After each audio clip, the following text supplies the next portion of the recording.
Welcome to the Wisconsin Council of Churches webinar on Beyond the Slogans. We are here for the next hour or so to talk about some of the key words and phrases that we hear in the protests and the rallies lately related to the Black Lives Matter movement and anti-racist events. We're looking forward to a chance to hear from our panelists. If you have questions as we go along, I invite you to type your questions into the chat window. We will have time for a few audience questions towards the end of the hour.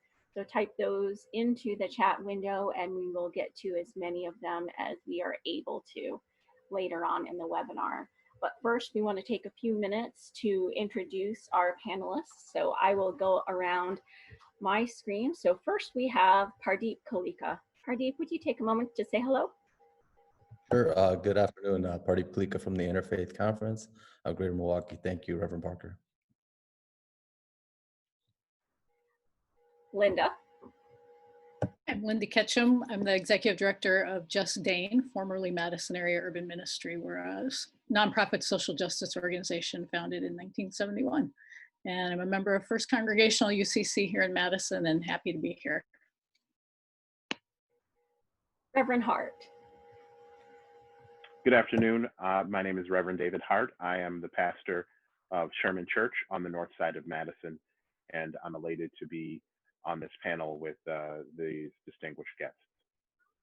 We also have another panelist who it looks like just got bumped off by the vagaries of the internet, but she should be joining us in a moment. That's Angela Hicks, who is the Peace and Justice Commission Chair for the Wisconsin Council of Churches. And when she comes back on, we will let her introduce herself more fully.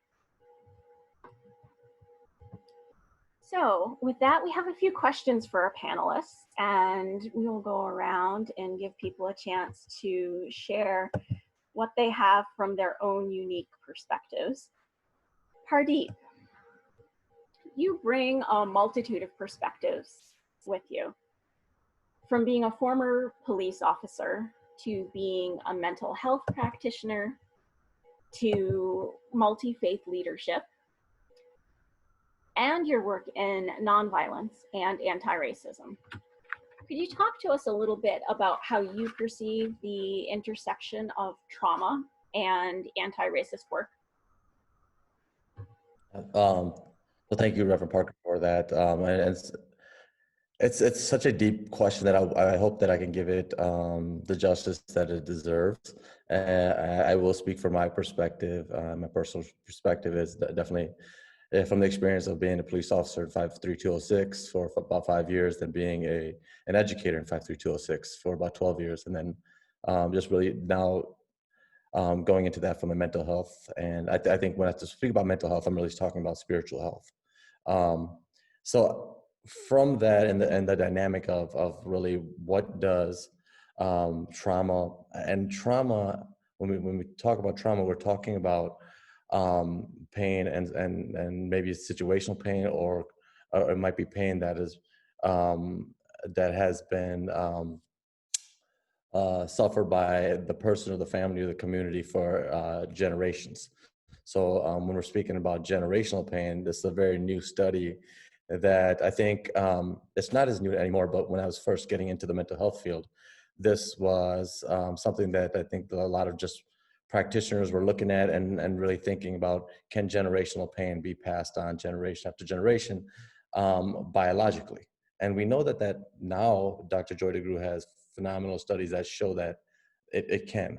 And so what definitely like what we see happening right now, we can see it from the lens of racism. And racism, much like trauma, much like mental health, much like many of the other, like infuses itself into a lot of the dynamics that we're seeing.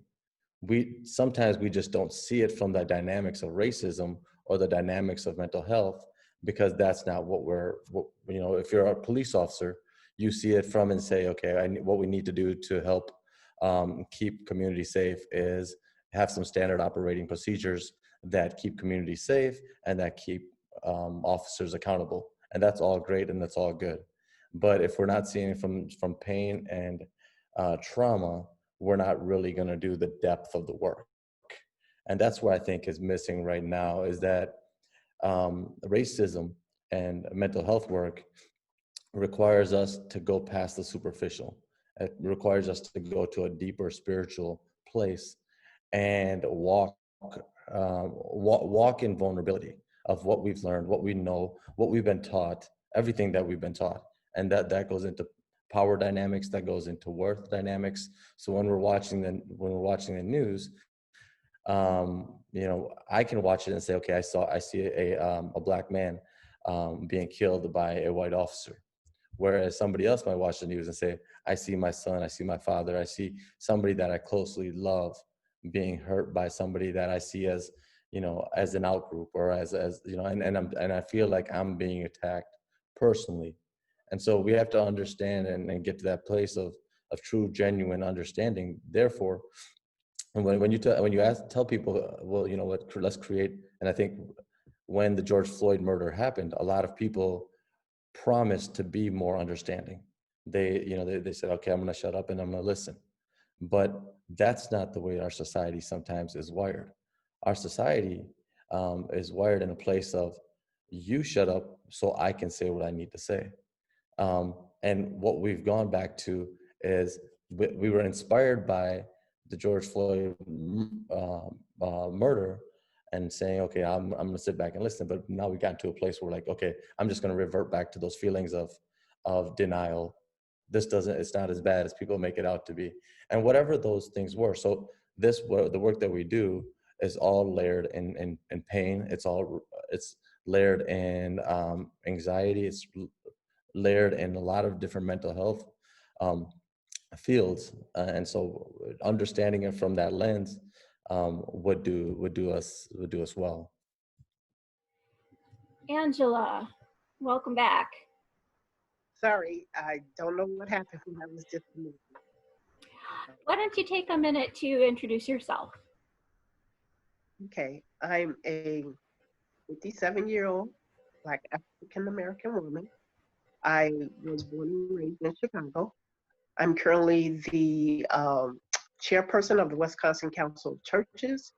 I volunteer for Common Ground to get out the vote, and I'm a lay member of Bradford Memorial AME Church under the leadership of my pastor, Reverend Geraldine Sheets Howard. So you do a lot of work with youth and young adults in your community.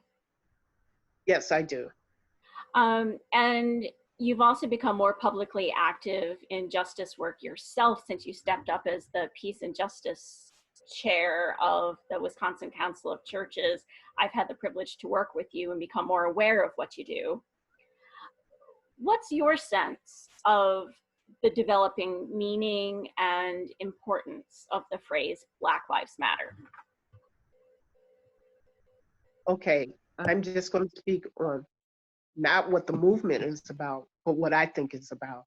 I think that Black Lives Matter because God breathed life into each and every one of us.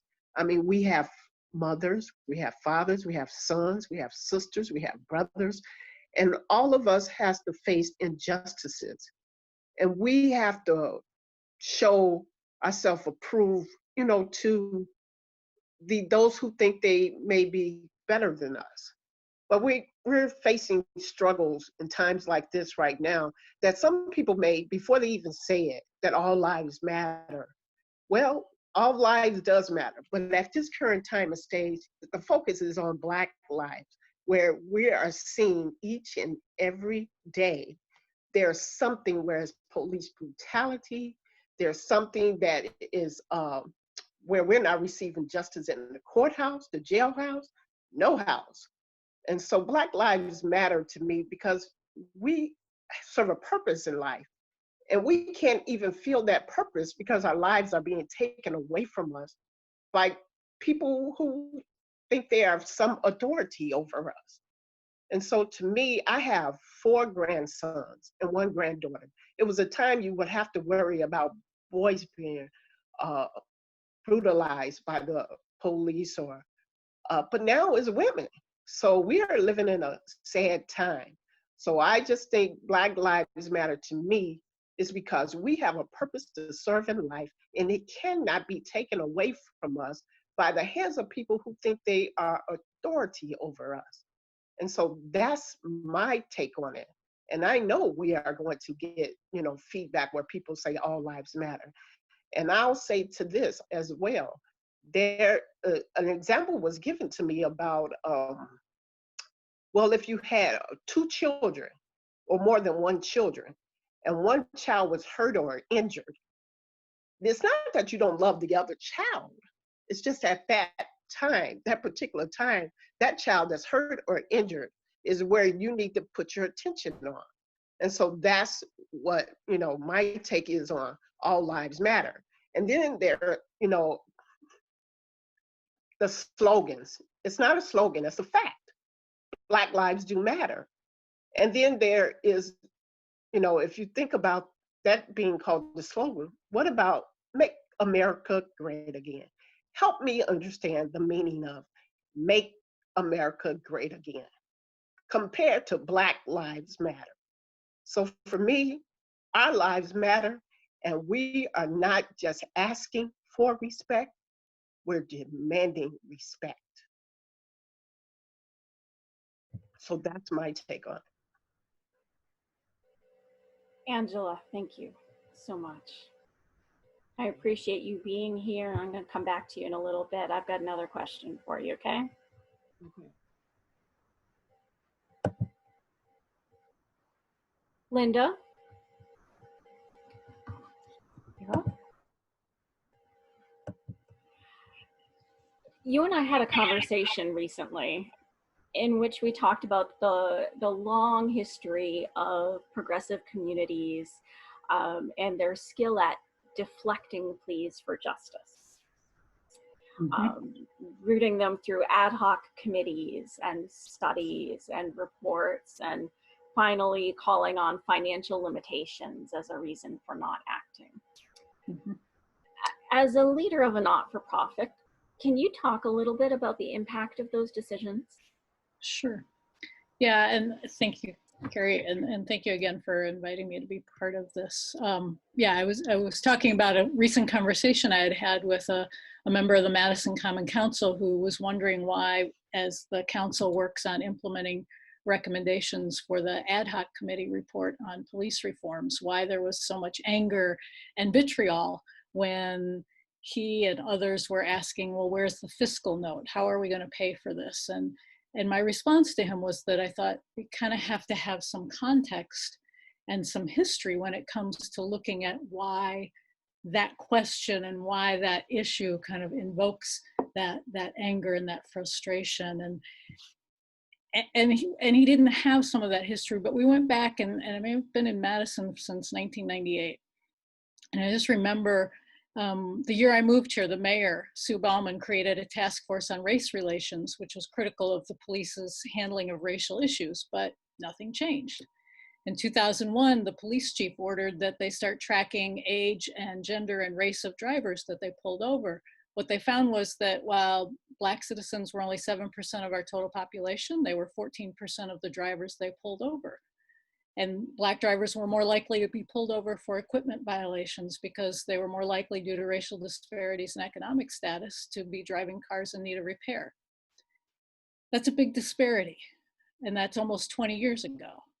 In 2012, the Madison Police Department's own annual report stated that while Black residents were 7% of the population, they were 21% of the individuals pulled over in the city of Madison. Nothing's happened. And in Madison, what I've learned about my people being white progressives, and maybe even using air quotations for progressives, is that we love to have book clubs and study groups and forums and serve on committees and commissions and make recommendations. But then we kind of turn our attention to the next shiny thing and things don't happen. And what I wanted this Common Council member to understand was, for example, in 2008, the Dane County Executive had appointed a task force on racial disparities in the Dane County criminal justice system. They had 80 recommendations. most of which were never implemented. The ones that were, it took years. And the ones they didn't implement, or the ones they took a long time to implement, they said, oh, there's no funding. We don't know where we'll come up with the money. Where's the fiscal note? And in 2009, the county exec had a task force on poverty. They issued 9 recommendations. And the only recommendation that was actually implemented was the one to make the task force a permanent commission. And they did that in 2015. But in 2019, the county board disbanded that commission because it hadn't met in over 3 years. So it wasn't because we had solved poverty, it was because the commission members apparently didn't think poverty was a priority. We've increasingly criminalized poverty nationally and in Dane County as well, using fines and fees, which generate revenue and serve as new entrees for people who are experiencing poverty and homelessness. Again, we have racial disparities there. It's a new entree into the criminal justice system when you get a trespassing ticket. Now you're on CCAP, and if you can't pay your ticket, you land in jail. There were work groups on the criminal justice system in 2015 with recommendations. Some of them have been implemented, some have not. So then you come to more recently, I think, and you juxtapose all of those recommendations for which we've been told there's no money, and the reality that the county has spent millions of dollars on consultant fees to look at jail options and has ultimately voted to borrow over $150 million to build a new jail. So they'll tell you they can borrow the money because it's a capital project. What they won't mention is that when the loan comes due with the interest, they have to take that out of the operating budget for the county. And I'm pretty sure that won't come out of the sheriff's operating budget. And I'd be willing to bet a paycheck that it will come out of the nonprofit, the human services budget, because that's the fund they typically raid. And again, doing that will virtually guarantee our jail will be overcrowded again, and we'll be back in the same boat with no substantive change. A new jail is not justice. I mean, that's the reality. So the willingness to spend that kind of money on a jail while we argue about whether there's money to invest in the community is part of why there's the anger. We do the same thing with the police department budget. We increase it every year. We look at the ad hoc recommendations, and that's kind of where I started with this common council member asking, where's the fiscal note? How do we implement? And that, for people who have been advocating and for people who are over-policed and are experiencing systemic racism every day of their lives and who are dealing with 400 years of trauma in our systems, that's where the anger and the frustration and the trauma and the grief come over, because over and over again, progressive white Dane County folks in Madison have paid lip service to addressing systemic racism. We hold, like I said, study groups and all this stuff. We ask people who are in pain to repeatedly share their stories publicly, to donate their time, to speak at these events, to serve on committees. And over again, all we've done is re-traumatize them because we don't take action. Our elected officials and white residents seem to be content with having studied the issue. We verify it's still indeed an issue. And then 5 years later, we're all surprised. Well, not all. White folks are surprised when it's still an issue. And so I think that's what we're seeing in the calls now to defund the police, because things haven't changed. We have all these recommendations. So we have to get to the place Pardeep talked about of true understanding, of understanding the trauma, understanding the impact of 400 years of racism, and of actually walking our talk.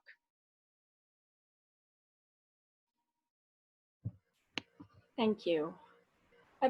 There seems to be an element of Midwest nice going on here.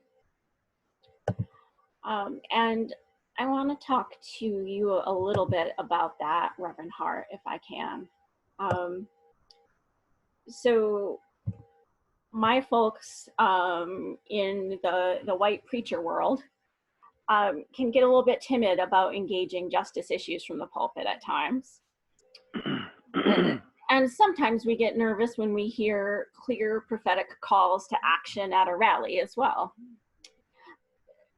Could you speak a little bit about why it's important to use bold language from the pulpit and in public? Sure. Like everyone else, I'm excited and elated to be sharing on this panel. First, I will say I I was born and raised in the Midwest, and we came back to Madison because there are aspects about this community that we really do cherish and love. But I will say that we believe that people here want to believe that they're nice. I have spent a great deal of time in the South, and people want to see themselves as nice. I've spent some time out east, and they want to see themselves as nice. I've even spent time in the West and in the other countries. People want to see themselves as nice. I don't want to just pick on Midwesterners. There's an undercurrent in this culture, in this country, from its birth to now, that says that we have to be civil in all things, and it's in the midst of that culture of civility that some of the greatest atrocities in this country have occurred. That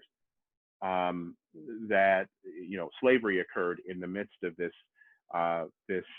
idea that we should be civil toward one another. Discrimination and segregation all occurred during those ideas that we should be civil toward one another. I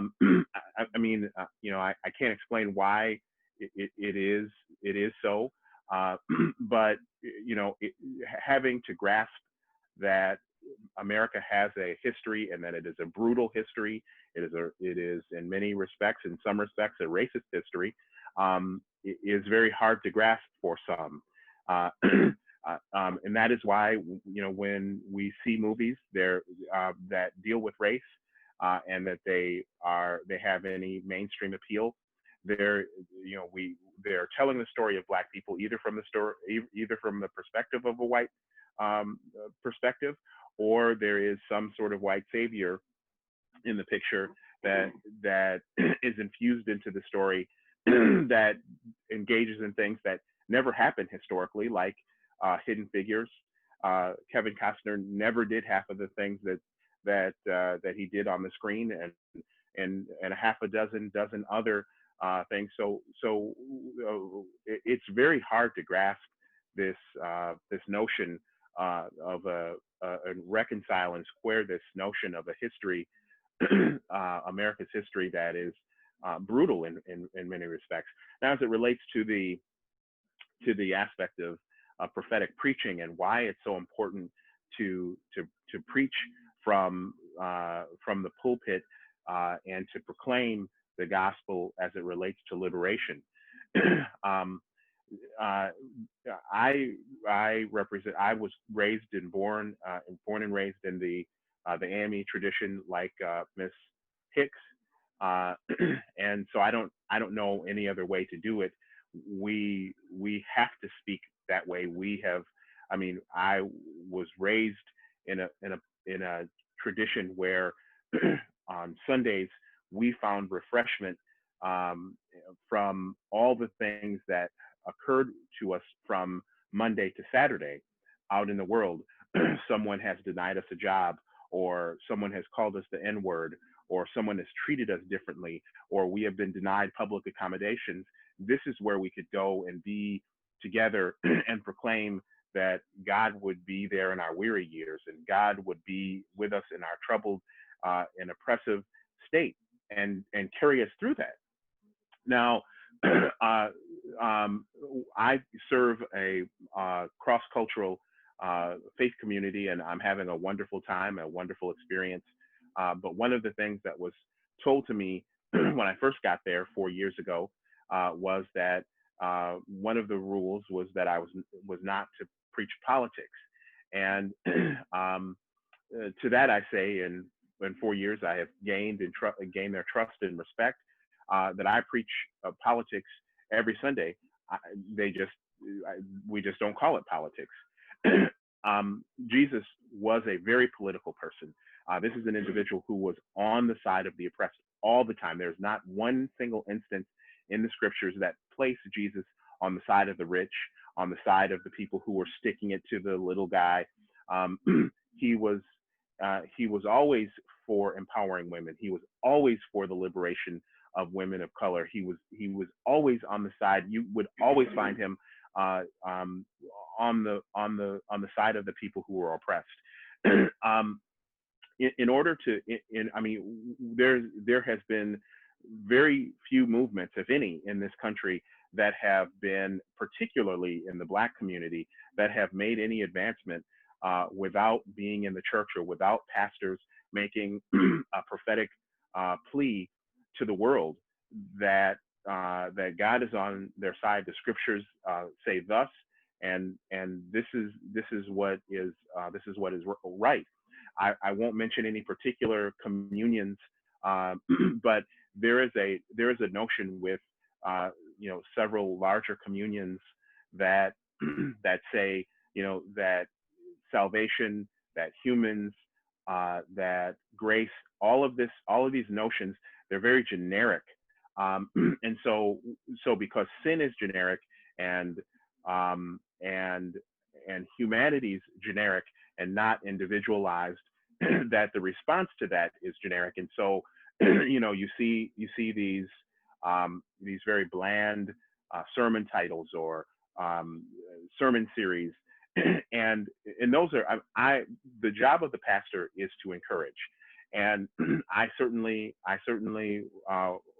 like to encourage and always have a word of encouragement to when preaching, but living your best life, those sort of titles, and be the best you. Those, I mean, what happens when women are, when you have a congregation full of women who aren't receiving the same pay that men are, or they're continually being ogled on the street, or they're facing domestic violence? What happens when you have a congregation full of Black folk who are sitting beside white folk and they're not getting the same job opportunities, or people that look like them are being battered and brutalized in the street by the state? There has to be a response for that. In order to encourage all of your congregation, you have to have a response that's not just generic and blanketed. That's not just pie in the sky, but it has to be one that sits with people in their oppressive state, in their marginalization, in their hurt, in their pain, and that liberates them and seeks to liberate them from that. And if God's word is going to be going to leave our lips and not come back void, it has to have a word that's relevant to today. If it's not relevant to today, first of all, it's not God's word, and second of all, it's simply not. It's not going to be useful for folks living in this environment. And so that's why, from my perspective, prophetic preaching of liberatory theology is vital. Thank you, Reverend Hart. Angela, one question people often ask is why protesters loot businesses and cause wider community damage. And you have said that this is a question that's important to you. Would you be willing to speak about your perspective on that? Thanks again, Carrie. And I first would like to say, when sometimes you express with a passion, you're labeled as an angry Black man or woman. And I could say, I'm Black, I'm a woman, and I am angry, but I'm very passionate about the issue. And sometimes, when we think about trying to explain to others so that they can get a better understanding of what's behind the meaning of things and what's the purpose of what they're doing, they'll never know, not in this one session, not probably in this lifetime, unless you experience the hurt and the pain that we have as Black people or people who have been mistreated, Black or white. You will not know what it feels like. All you would know is secondhand. So I would like to just put that out first. And so I want to say it's the tone, it's the time, it's the delivery, and the presentation in order for people to really understand and hear what you're trying to say. enough is enough is enough. And so when I think about those who are looting, who are burning down things, and sometimes it's not even us, sometimes it's a setup to make it appear that it is us because they know that we will be blamed, period. So it could be so many things as, what I would think is we don't have the right for certain things.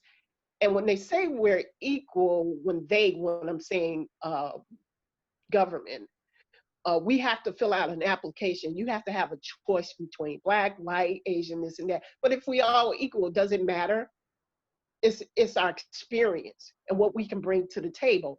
And then there are businesses that are being burned, may be burnt down, and those businesses are probably not even black owned. We're working our tails off, and then to pay loans where a high interest rate is just anger. And maybe that's their way of expressing their anger, that we are tired. I mean, we can't even get simple things as far as loans. It's just, like I said, frustration built up. And then when you can find that a white man put his knee on someone's neck and take the life out of him by other three white men. And I'm not saying that so we can say, okay, well, focus on the wrongs. But right is right and wrong is wrong. And for other people to watch that happen and involve themselves in it, that's just wrong. Period. And so people are very angry, and their way of expressing it may be to loot, may to be burned down. And once again, it may be businesses that doesn't even belong to us, that we work so hard for. And I'm not an advocate for burning down things, but if you look at it in history, our homes of civil rights leaders have been burned down. Churches where 4 little girls was burned down. You have seen young men on trees hanging. If we saw to this day, you're not seeing 4 white or 5 white men hanging on a tree by black people. So people are angry. I can name a few things why people are angry, and maybe that is the reason. And I'm not saying it's the right thing to do, but that may be some of the reasons. And some may just join on it because they're angry and that's the way they express it. So I don't know. It's like I said, this 1 hour is not going to do it.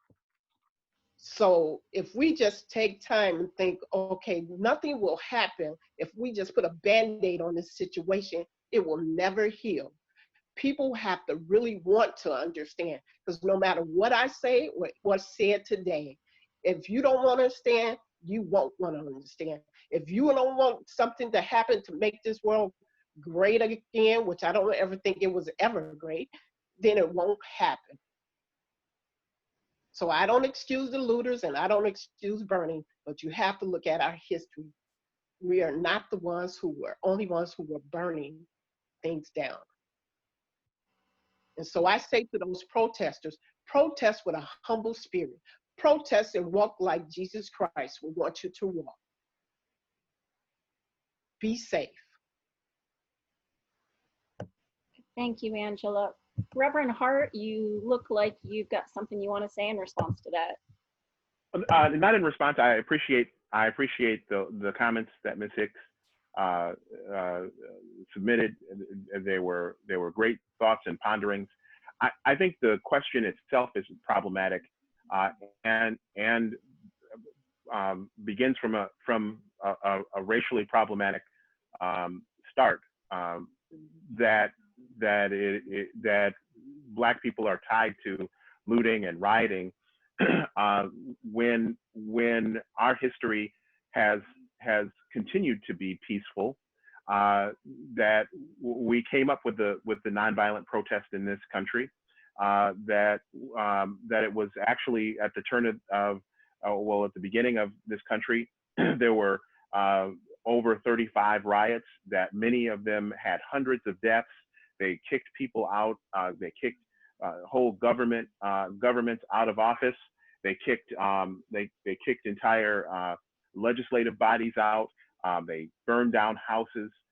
And not only that, but when they didn't like Black people moving into white neighborhoods, or Black people making advancements, or having their own cities or towns, or thriving in any way, they would just simply go in and burn down entire villages or cities or towns, because they were angry and upset. The perception or perspective that Black people are the ones that are doing the looting and rioting, and that one follows the other, is it's problematic for me. That I'm not going to condemn any of the actions, or any actions. What is very problematic here is that we focus, and we continue to focus, on the outcome or the actions of a few, rather than how we got here. The reason why these young folk are in the streets and protesting and marching and rallying, and some of them are looting and some of them are rioting. One is they're being attacked aggressively and goaded, but the other is they're individuals that are killing Black men and women and Black children and Black people in the streets. And so we're more outraged by the tone and the nature of the protest, rather than how we got here in the first place. Stop police from killing children and young men and young women, and stop discriminatory policies, and stop racism, and be as outraged about those things as we are about looting and rioting. And then I'll start to speak, and then we can start to speak and address Black rioting. Thank you, Reverend Hart. I really appreciate your framing on that. One of the questions that's come in through the chat window is whether someone can speak to the history of slave patrols as it relates to modern policing, the beginning of policing. And I don't know if any of the panelists feel equipped to answer that question.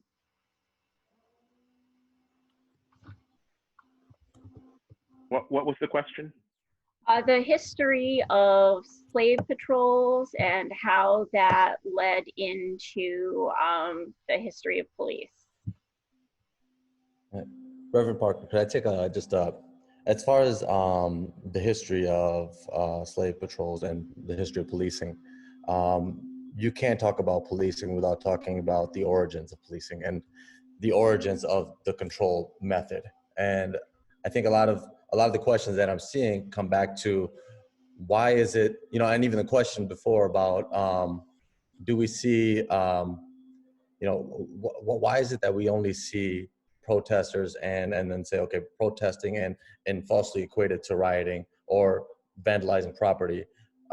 This is a multi-symptom problem, and then multi-symptom problems take multi-symptom solutions. So you can't falsely equate, but the psyche is out there of let's just vilify or let's just justify harm.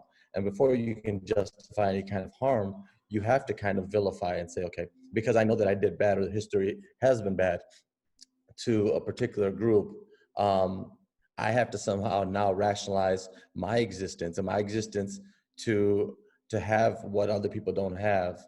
And that's what's happening right now, is that people are justifying their existence by vilifying other people. And when it's a small minority group, it's easier to vilify because they're not part of the broader dominant culture. What we can do is, and this is what's been tried to be done, is that we understand some of the predisposing factors of why somebody becomes a police officer anyways. When I became a police officer, I have to be honest with myself and say, what part of me wanted to be in control? What part of me didn't feel like I was already in control? And then if you're coming into it and you get to a place where you feel like you have enough to be in control, do you have the proper sort of character to be a police officer? These things are not things that we can look at within the psychological evaluation process. So building character, how do we build character? How do we build some of that? We have to start all over. We have to start from education. These multi-symptom problems go into education, they go into employment, they go into housing, they go into just the history, and they go into mental health, and they go into faith, and they go into spiritual health. They go into what we've talked about as far as people not being able to, people only preaching from the pulpit rather than walking it. And this is, it all leads to just a status quo or a misery that continues to persist. And as much as you know, and even conditioning goes into a lot of that. So when we talk about who are some of the people that are making some of the changes that need to be made, are really the youth. And I've been part of these marches for the past few weeks, and I'm walking around and I'm kind of seeing like what is actually going on in many of these marches. There's a re-examining of the way that people are feeling, and this is, the youth are really leading some of these conversations. Within all of our cultures, within Sikhi, within Islam, within other faiths, we got to re-examine our anti-Blackness. We have to re-examine, why is it that we are conditioned to think about dominance in a certain way? What are we, where are we going to? And within all of this comes the whole, you know, as far as looking back and then talking about the history of why do we feel the need to have to be in control? What part of our anxiety relies in the control method? Because control, you ask a police officer and he'll tell you, I want to make it home to my family.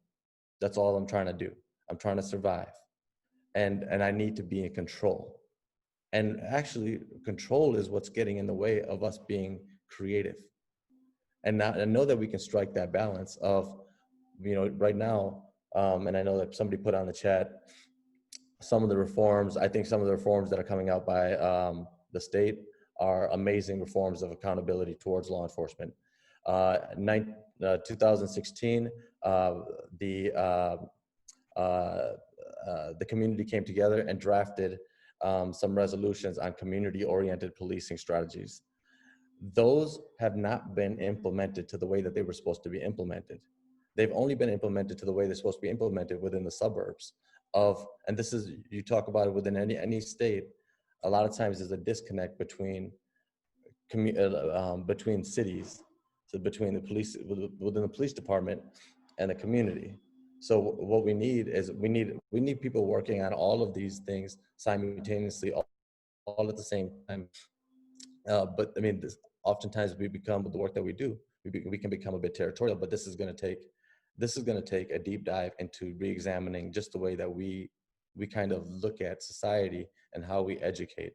We don't need to educate, you know, growing up, and I'm judging from the age of everyone kind of here on this panel, kind of was in my same growing up, maybe in the 40s or 30s.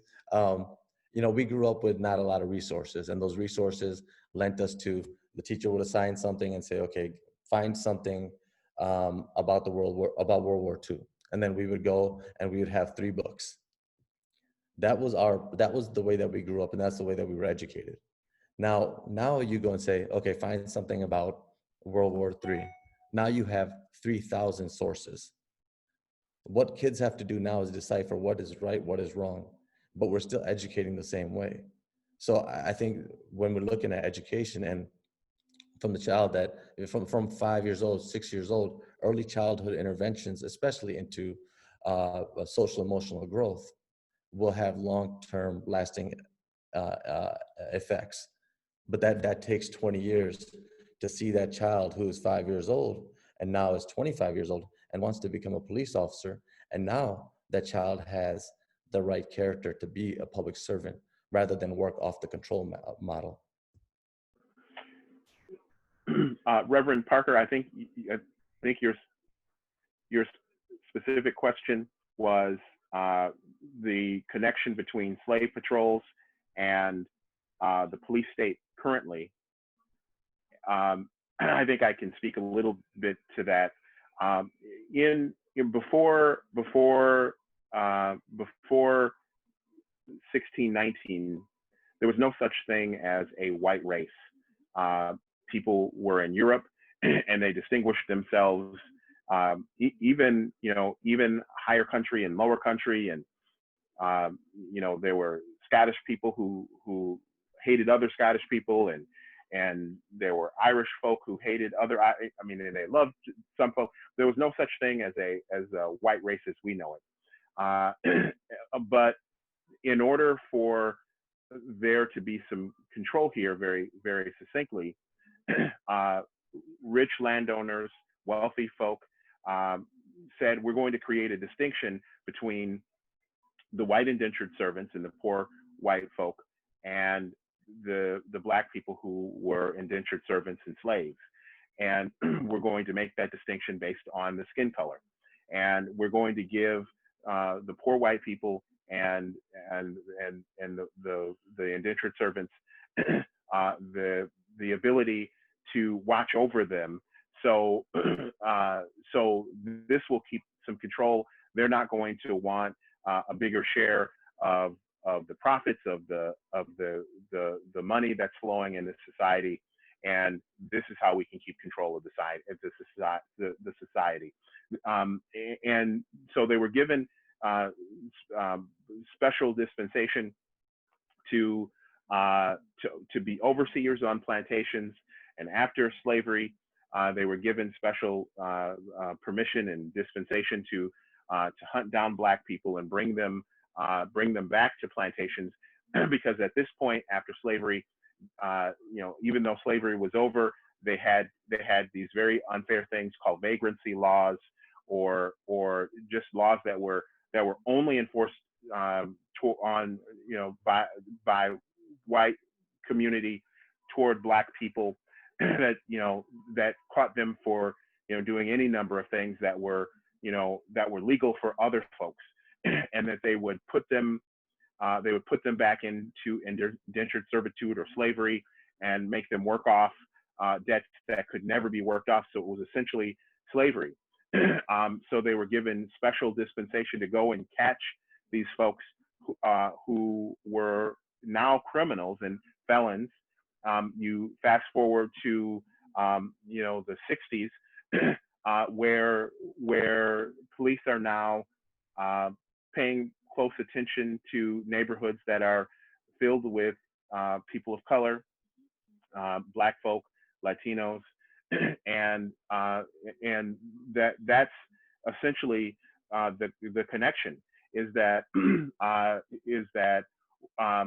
it's not that crime is not occurring in other places, in other sides of town or other neighborhoods. It's there is a special focus, because there has always been a special focus on Black neighborhoods and communities. Thank you very much for that. It feels like we're circling towards the phrases defund the police and abolish the police, which have appeared on placards and chants and things like that.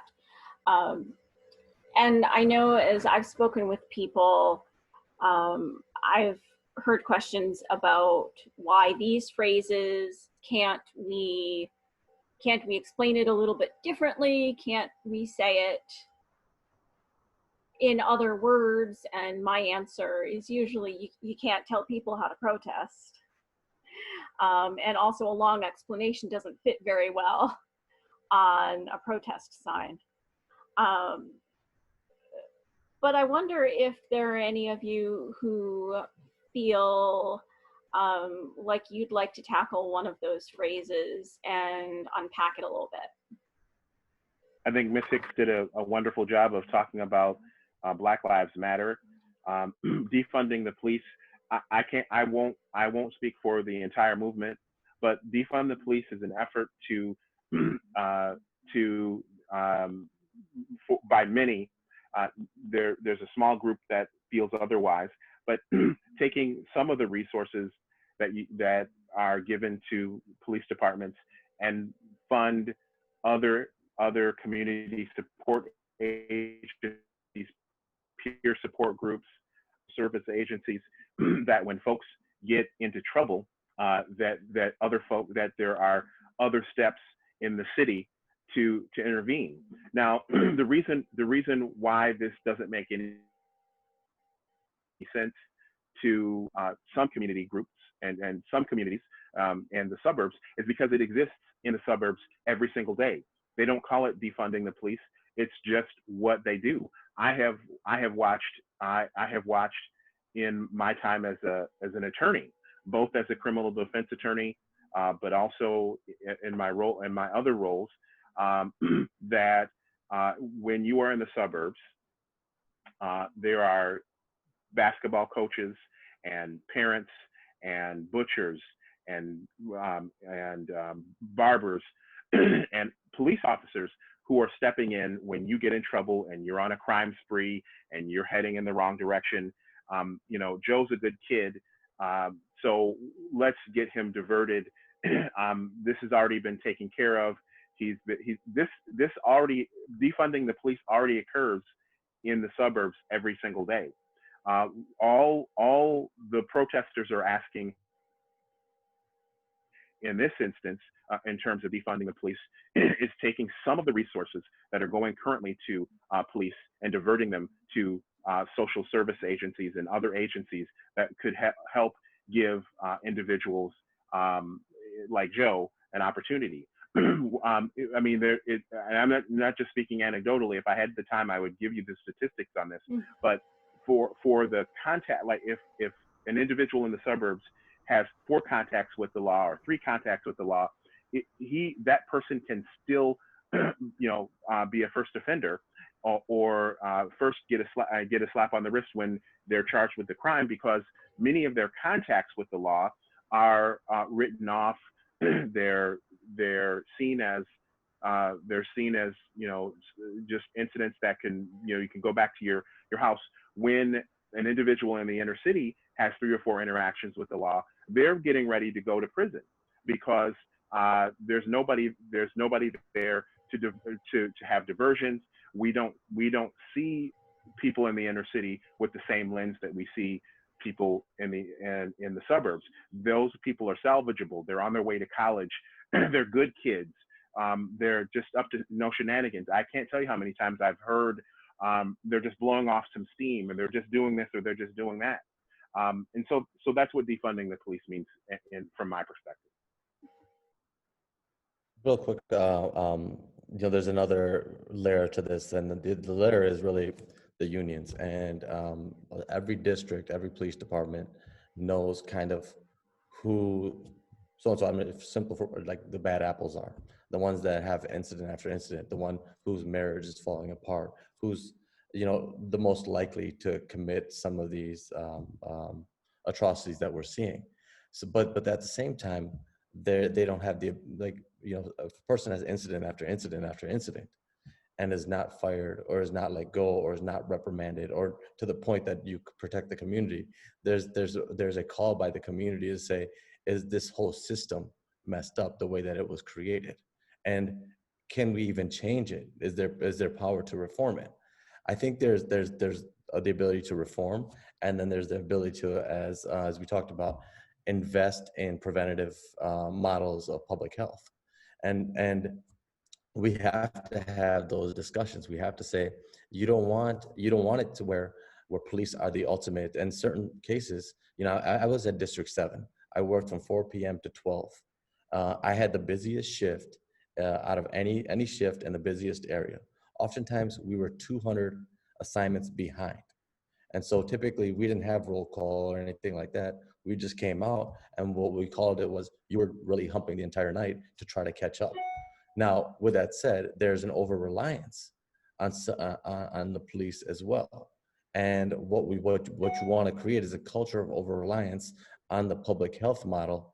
And when we look at the public health model, we have recently seen a shift from the diagnosis model, which is, the diagnosis model is really, what is wrong with you? To the new model, which is called the trauma-informed model, to say, what happened to you? Now, if we want to be true from that public health or mental health model of what happened to you, and say we want to view this from a trauma-informed lens, then you have to start to create a culture of what do you do about this trauma as you see it. because you can't just simply, as you said before, know about it and educate yourself on it and call it a day. You have to take the steps and say, okay, how do we build systems that understand trauma and then do something about it? And then, and that's a long-term investment. But those are some of the layers that when we talk about de-investing in the police, that people are basically having. I mean, right now it might be a bit more aspirational of let's get to a place where we defund a little bit, and I think there's going to be a relationship. Hopefully, the success is when police officers sit down and stop saying we're not social workers and start to say maybe we are. Maybe we are psychologists. Maybe we are mental health practitioners. As a society, as teachers, we're not. A teacher is not just there to teach, but a teacher is there to be a friend, a mentor, a person who can see things and say, you know what, right now I can do something. And if we can equip a society to understand it from that trauma-informed lens, then we reduce the reliance, as we said, of needing police officers. Linda, can I toss a question to you? Sure. One of the attendees has asked if we can speak to the prophetic voice of liberation amidst oppressors. I know you have been on an anti-racist journey for a long time. Beyond the first message of judgment we receive, how can we hear this message of liberation and judgment as good news?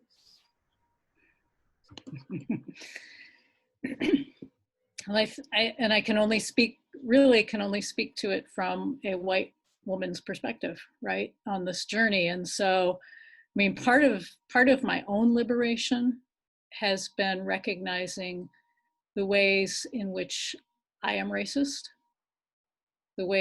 how white privilege has benefited me, how white supremacy has benefited me, and to continue to work and peel away those layers so that I can move beyond being kind of trying to see myself as non-racist to being actively anti-racist, and being and I love the language of protests and the calls from my brothers and sisters in the nonprofit sector, in particular, for example, Vanessa McDowell at the YWCA, and being a co-conspirator.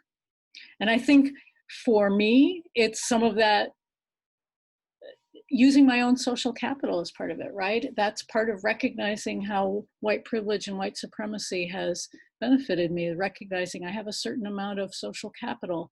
So the question for me as a white woman is, how am I willing to use that? And am I willing to use it to irritate and agitate and anger people, if that's what it takes to get my brothers and sisters who are white to move, to be willing to follow? I don't have all the answers. I don't even do anti-racist work in my own self-discovery sometimes even halfway well, let alone perfectly.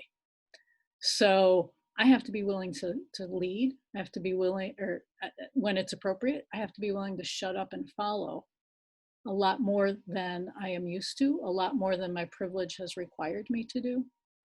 So that, I mean, I think in terms of that prophetic piece, it is being willing to figure out what is my social capital. How am I going to use that? How am I going to use the privileges I've had in a way that erodes my privilege, that moves us to a place where I don't have that privilege anymore, because nobody should have that privilege. So I don't know if I'm just rambling or actually answering your question, but for me, that's been part of my journey, and it relates to, I've had conversations about, again, I don't get to tell someone how to protest. I don't get to tell someone how to express their life, their anger and their trauma and their frustration and their rage. That's not my place. My place is to try to understand where that comes from and understand what my role is in trying to work so that nobody is experiencing that anymore. So I guess I'll be quiet so somebody else might be able to speak to it as well. To me, that feels like holy imagination. And as we come to the end of this hour, I think that's my invitation to closing remarks to all of our panelists.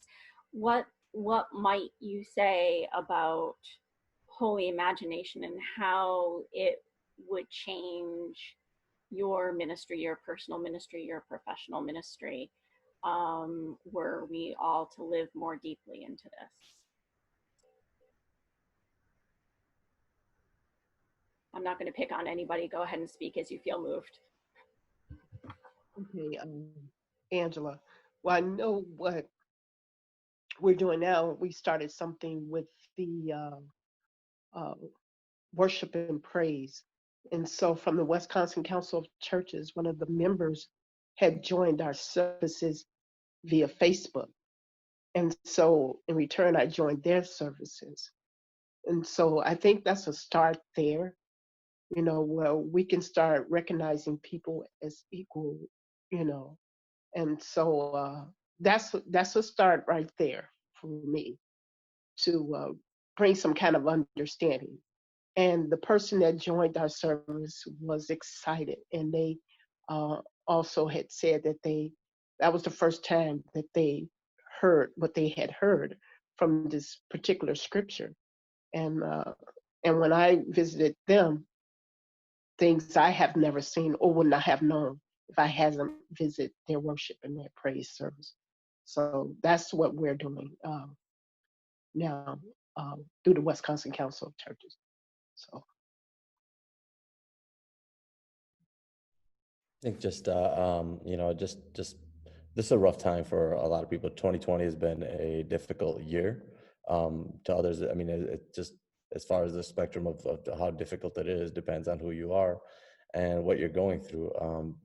For one, much as I would love to say, you know what, us waking up and being aware of it will solve it all.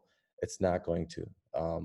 Layer after layer, we each play a role in um, dismantling a lot of the issues that we have inherited. But I have faith in I have 4 children at home, and some of the sort of just the brightness that I see within them makes me not want to have them inherit some of the issues that I've had to as a first generation immigrant.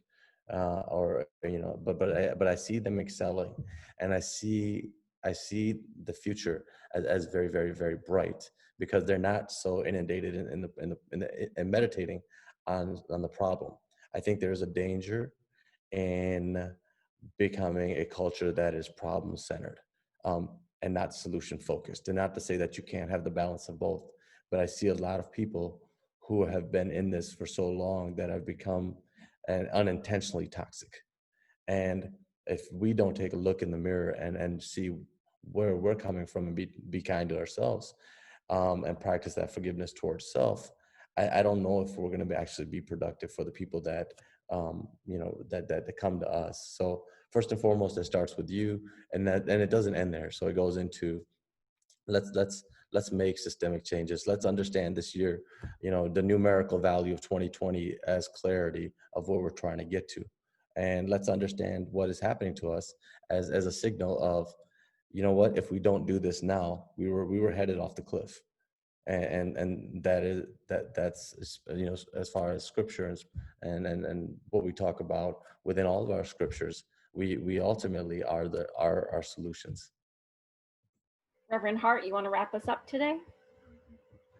In my holy imagination, if we started acting on the things that, and doing the things that we're talking about today, I think it would look a whole lot like Dr. King's vision that he illustrated and articulated in "I Have a Dream" speech, the one that we're so familiar with, that all races all would be together, we would be harmonized, we'd be working toward this sort of utopian society that little black boys and little black girls can play together, and that would be awesome. But it's going to take us doing the work and reading books and seeing podcasts and those sort of things. Those are awesome. That's an awesome first step. for self-reflection and self-assessment. But we have to move from doing the reading and seeking to be good people. We're all great people. We're all awesome people. But moving from there to advocacy and action, what can we do to be in harmony and unity with God and with each other? And so I think that's what in my holy imagination this would look like. Amen. That is an excellent note to end on, that reminder to move from study and never stop studying, but to not stay there, to continually move toward advocacy and action is an excellent way to end this hour. Watch your emails for additional resources. We will have some lists of references. I believe we will have some poetry for you, and we will also keep you up to date on the next series of events we have available. So thank you to all of our panelists, Reverend Hart, Angela, Pardeep, Linda. Thank you so much for your time and your wisdom today. Brianna Illiné, our WCC staff member who made sure all of the spotlights happened when they needed to. God bless you for your help today. Go in peace, go seeking justice, go and serve the Lord. Amen.